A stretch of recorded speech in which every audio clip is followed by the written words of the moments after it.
Ангинаның емі.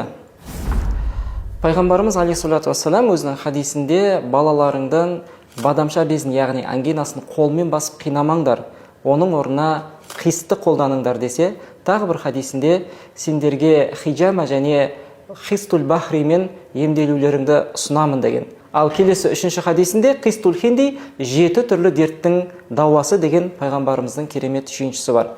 Олай болса, біз ангинаны қолмен басуға болмайтындығын білеміз. Бүгінгі медицина дәрігерлері де осылай дабыл қағуда. Ал енді қистпен қалай емдейміз бахрмен десек, қистул хинд немесе қистул бахри екеуінің екі түрінде қолдансаңыз болады. Ол дәмі кішкене қышқылдау, жапырақ түрлерін емес, оның ұнтақталған порошок секілді ұнтақтарын қолданып, оны ең бірінші кезде сүтпен берсеңіз болады балаңызға, немесе сумен берсеңіз болады. Бұл ангинадан құтылудың ең керемет жолы. Ал енді медицина ғалымдары пайғамбар хадисіндегі хиджама мен қистул бахридің екеуін қатар қолдану себебі, хиджама жасағаннан кейін мүлдем денеңізде тыртық қалмайтындай тез жазылып кету үшін қистул бахридің суға езілген түрін жақсаңыз керемет шифа болады деген пайғамбардың сүннеті хақ.